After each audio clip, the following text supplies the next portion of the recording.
triplex villas at Kollur, APR Projects. రాజకీయాల కంటే వైసీపీలోకి వెళ్ళక ముందు ఒక ప్రశ్న నాకు అది క్లారిటీ కావాలి నాకు. ప్రభాకర్ చౌదరి గారు ఆ రోజు ఎమ్మెల్యేగా ఉన్నప్పుడు మిమ్మల్ని ఏరి కోరి తెచ్చుకున్నాడు ఆయన 1 టౌన్ అనుకుంటా, ఓల్డ్ టౌన్ 1 టౌనే కదా అది తెచ్చుకున్నాడు. ఆయనకు మీకు బాగా సంబంధం అండి. ఆ రోజు ఇక మీరు వైసీపీలోకి వెళ్తారనగా ప్రభాకర్ చౌదరి గారితో దాదాపు అరగంటకు పైగా రహస్యంగా మాట్లాడి వచ్చారు. 1 టౌన్ పోస్టింగ్ మీరు ఒకసారి గమనించండి. మంత్రిగా రఘువీరారెడ్డి గారు పవర్లో ఉన్నారు.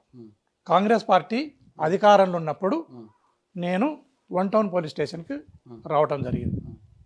1 టౌన్ పోలీస్ స్టేషన్కు నేను కాంగ్రెస్ పార్టీ అధికారంలో ఉన్నప్పుడు నేను 1 టౌన్ పోలీస్ స్టేషన్కి రావటం జరిగింది. 1 టౌన్ పోలీస్ స్టేషన్కి వచ్చిన తర్వాత అసెంబ్లీ ఎలక్షన్లు జరిగినాయి. అసెంబ్లీ ఎలక్షన్లు జరిగిన తర్వాత ప్రభాకర్ చౌదరి గారు ఎమ్మెల్యేగా ఎన్నిక కావటం జరిగింది.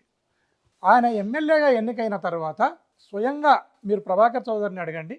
ఎన్నికైన తర్వాత మీరు న్యాయమైన ఎలక్షన్లను జరిపినారు, న్యాయమైన ఎలక్షన్లను జరపడంలో మీరు సహకరించినారు.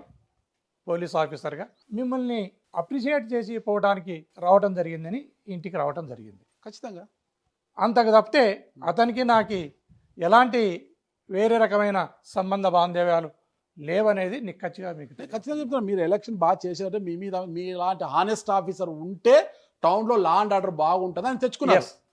ఆయన తెచ్చినాయి. కాంగ్రెస్ ప్రభుత్వంలో నేను అప్పటికే పోస్టింగ్ కాంగ్రెస్ ఉన్నారు. ఎలక్షన్ తర్వాత మార్చుకోవచ్చు కానీ నేను మార్చలేదు, మిమ్మల్ని అలాగే పెట్టారు.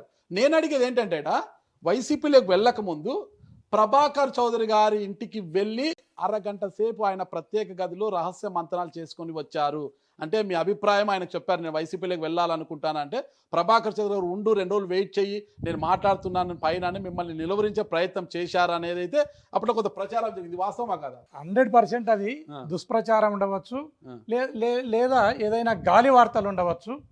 నేను స్వబుద్ధితో నేను స్వయంగా నిర్ణయం తీసుకుని నేను జగన్మోహన్ రెడ్డి గారి పట్ల ఆకర్షితుడనై నేను వైఎస్ఆర్ కాంగ్రెస్ పార్టీలో పోయి ఎంపీగా పోటీ చేయడం జరిగింది తప్ప దీంట్లో ఎవరి ఇన్ఫ్లుయెన్స్ లేదనేది మీరు అందరు కూడా గమనించాలి. నారాజ్ పోలీస్ ఆఫీసర్గా ఉన్నప్పుడు చూశారు అందరూ కూడా మిమ్మల్ని. అమ్మ మీ స్టేషన్ పరిధిలోకి ఏదైనా కేసు వచ్చారు మీకు ఫోన్ చేయడానికి కూడా భయపడే వాళ్ళు.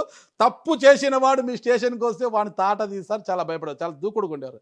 అంటే ఖద్దరు వేసినాక కూడా ఆ ఇష్యూస్ కమభవన్లో కూడా కురబాల యొక్క ఫంక్షన్ జరిగితే లేదు హంగామా డిపార్ట్మెంట్లో ఉన్నా కూడా జరిగింది హంగామా. అది పెద్ద ఎత్తున అదంతా జరిగింది. ఎందుకు అంత దూకుడుగా? అసలు ఆ దూకుడు ఎందుకు? కాదు మహేష్ బాబు కూడా కాదు.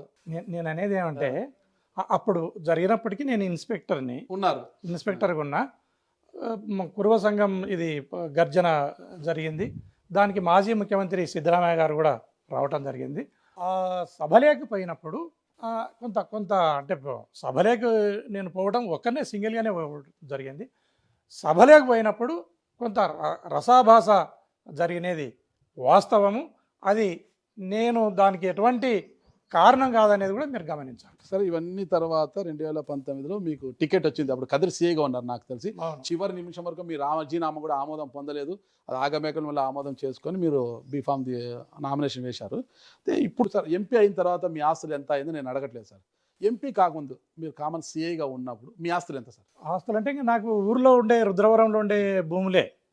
అవి ఇద్దరికి అన్నదమ్ములకు పంచుకుంటే 30 ఎకరాల భూమి ఉంటుంది, 30-35 ఎకరాల భూమి ఉంటుంది. పెద్ద టేకూరులో ఆడ రుద్రవరంలో కలిపి ఇద్దరం అన్నదమ్ములం పంచుకోవాలి. దాన్ని అదే ఉమ్మడిగానే ఉంది.